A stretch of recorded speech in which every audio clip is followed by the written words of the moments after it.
नमस्कार, ग्लोबल भारत पे आपका स्वागत है। डोनाल्ड ट्रंप और दिमित्री मेदवेदेव के बीच में परमाणु तनाव। देखिए, दिमित्री मेदवेदेव जो हैं वो रशिया के जो है भूतपूर्व राष्ट्रपति रहे हैं और इस समय सुरक्षा सलाहकार समिति के अध्यक्ष हैं रूस के।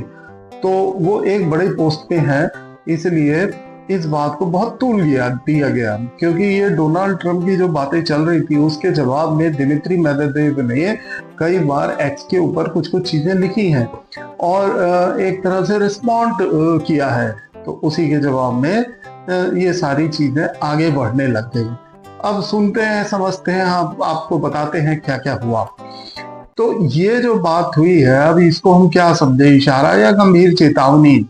अब घटना को सारांश में आपको बताता हूं कि 1 अगस्त 2025 को रूस के पूर्व राष्ट्रपति और वर्तमान सुरक्षा परिषद के उपाध्यक्ष दिमित्री मेदवेदेव ने social media expert Donald Trump की आलोचना करते हुए कहा कि ट्रंप रूस के साथ अल्टीमेट गेम खेल रहा है और ट्रंप ने रूस से यूक्रेन युद्ध रोकने की समय सीमा 50 दिन से घटाकर 10 दिन कर दी। खेल रहा है मतलब।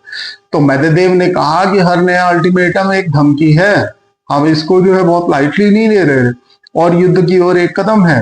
रूस और यूक्रेन के बीच में, बल्कि रूस और अमेरिका के बीच में है।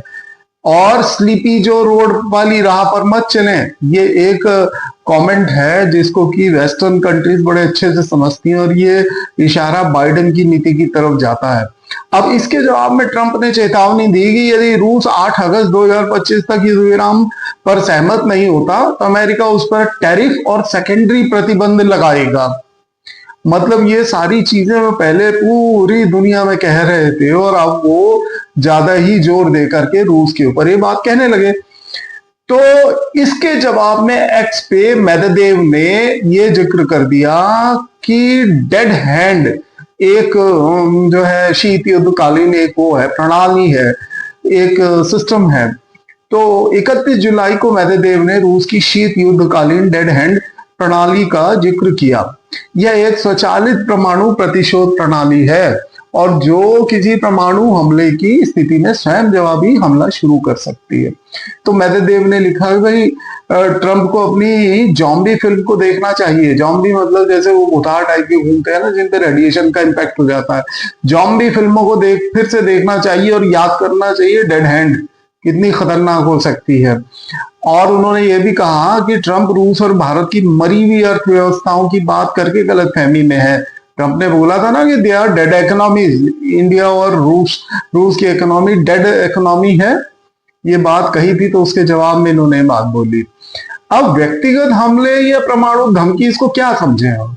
तो मेदवेदेव ने ट्रंप के अल्टीमेटम को नाटकीय, एक नौटंकी कहा और चेतावनी दी कि रूस कोई ईरान या इजराइल जैसा कमजोर देश नहीं है, उसको ऐसा ना समझ ले यूएस। जुलाई 2025 में उन्होंने इशारा किया कि वे ईरान को परमाणु हथियार भी दे सकते हैं। एक और उन्होंने इसके जवाब में बात कह दी मेदवेदेव ने। अब ट्रंप ने इसे परमाणु को, शब्द को बड़ी लापरवाही से की गई बात मान लिया। भाई जनरली देखिए, ये सब बातें कम ही करी जाती हैं, जो बड़े देश होते हैं वो बहुत कम चर्चा करते हैं इस चीज की। तो इस एंगल से उन्होंने कहा। खैर, अब ट्रंप की प्रतिक्रिया इसके बदले में क्या आई? 1 अगस्त को ट्रंप ने ट्रुथ सोशल पर लिखा कि रूस के पूर्व राष्ट्रपति भड़काऊ बयानों के मद्देनजर मैंने 2 परमाणु पनडुब्बियों को तैनात करने का आदेश दे दिया है। अब शब्दों के परिणाम हो सकते हैं और मुझे आशा इस बार ऐसा नहीं होगा, मतलब जैसे कि उनके शब्दों का कहीं कुछ असर ही नहीं होगा जो कुछ भी बोल रहे हैं। ट्रंप ने पत्रकारों से कहा कि एक धमकी दी गई थी और हम अपने लोगों की सुरक्षा करेंगे। अब समझते हैं ये केवल राजनीतिक इशारा था या कोई गंभीर कदम?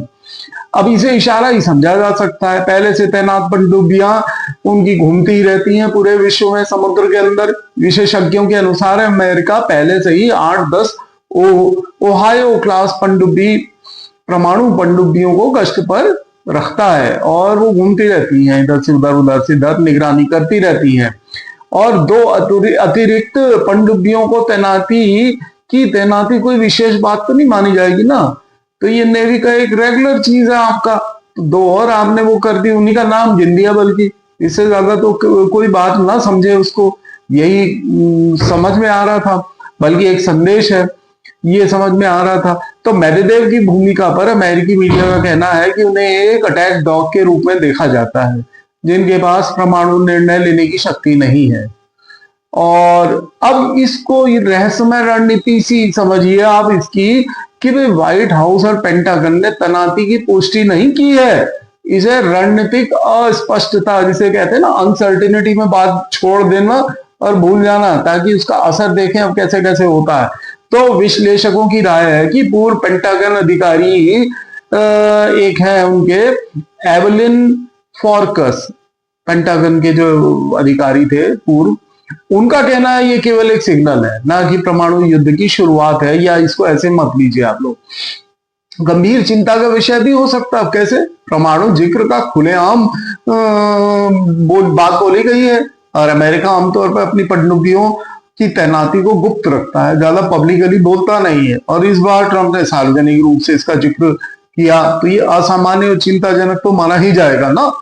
और साथ ही अब ये एक कमिटमेंट ट्रैप भी हो गया ट्रंप के लिए। कैसे समझते हैं बात को? देखिए, ट्रंप का बयान अगर रूस पर असर नहीं डालता, फर्ज करिए वो कुछ नहीं करता, अगले दिन फिर वो एक बम गिरा देता या हमला कर देता यूक्रेन पे, तो एक प्रेशर बिल्डअप होगा ना कि भाई हमने, अगर उनकी थॉट प्रोसेस में ये चल रहा है कि चलो भाई इसको हम ऐसे भी कह लेते हैं और ऐसे भी कह लेते हैं, दोनों अर्थों का जो है हम पब्लिकली बात करते हैं, लेकिन उनका जो एक्चुअल अर्थ था डराने का था रूस को, और अगर रूस ने फिर से हमला कर दिया तो उनको जो है एस्केलेशन की तरफ बढ़ना पड़ेगा। अब ये समस्या आएगी, तो ये कमिटमेंट ट्रैप हो गया। तो आगे और कठोर कदम उठाने का दबाव बन सकता है इनके ऊपर। और यूक्रेन युद्ध की जो पृष्ठभूमि है उसके अनुसार अभी 1 अगस्त को रूस ने की पर फिर हमले किए, जिसे ट्रंप और नाराज हो गए। भाई नेचुरल सी बात है कि अगर वो समझते हैं कि he is top of the world, तो अगर उन्होंने कोई बात कही और उनके माइंड में था इस बात को कहने से जो है थोड़ा प्रेशर बनेगा और हमले करने बंद कर देगा रशिया, और रशिया ने किया 1 अगस्त को हमला, तो नेचुरली इससे जो है वो समझ में आएगा कि भाई इन पे असर नहीं हो रहा, यानी कि वो इसको एस्केलेशन की तरफ ले जाएंगे। एनीवे, अब रूस की प्रतिक्रिया 2 अगस्त तक ऐसी थी कि भाई बिल्कुल चुप, क्रेमलिन की चुप्पी थी। रूस की आधिकारिक प्रतिक्रिया कुछ देखने को ज्यादा मिली नहीं। शायद वो इस मुद्दे को बहुत बड़ा नहीं बना, बहुत तूल नहीं देना चाहते थे। उनके अनुसार ये सब बातें बोलते रहते हैं, बिना बात की बातें हैं। और पुतिन का बयान सिर्फ इतना कहा उन्होंने अपने बयान में कि वह शांति वार्ता की आशा रखते हैं और सुनते हैं। ये सचमुच में सही है कि यूक्रेन के साथ कुछ बातें चल रही हैं युद्ध बंद करने के लिए आपसी पुतिन के साथ, और इसके लिए जेलेंस्की ने बोला भी है कि भाई अगर इसमें सीरियस है मिस्टर पुतिन तो हम बात करने के लिए तैयार हैं, बशर्ते वो हमारी इन चीजों को, टेरिटरी को वापस करते हैं। पता नहीं आगे क्या इस पे सहमति बनेगी कि नहीं बनेगी, लेकिन ये बातचीत हुई थी। अब मेदवेदेव के संकेत क्या है? उन्होंने ट्रंप को प्रतिक्रिया की को ट्रंप की जो प्रतिक्रिया थी, जो रिएक्शन था, उसको बोला घबराहट भरी, ये ट्रंप की झुंझलाहट है, इस तरीके से उन्होंने इसको बताया। तो अब इससे भविष्य की दिशा क्या बनेगी? इससे भविष्य की दिशा ये बनेगी ट्रंप की कि रूस की यूक्रेन नीति से नाराजगी साफ है उनकी, और उन्होंने जल्दी युद्ध खत्म करने का वादा किया था, वो नहीं हुआ। उन्होंने और भी कई जगह वादा किया था नोबेल पीस प्राइज विन करने के लिए, जैसे इंडिया पाकिस्तान पता नहीं कितना है, अभी कल ही जो है खबर आई थी कि 2-3 आतंकवादी मारे गए, ये तो कभी नहीं रुकने वाला है। तो काहे का सीज फायर। और इसी तरह से थाईलैंड और कंबोडिया के बीच में हुआ, वहां आए दिन फिर भी फायरिंग होती रहती। इसी तरह से रशिया यूक्रेन, इसी तरह से इजराइल गाजा, पैलेस्टीन, कुछ भी नहीं हो रहा है वहां, एज इट इज चल रहा है। तो ट्रंप साहब बहुत फ्रस्ट्रेट हो रहे हैं कि भाई हमारे कहने का कोई असर ही नहीं हो रहा, मुझे नोबेल पीस प्राइज कैसे मिलेगा।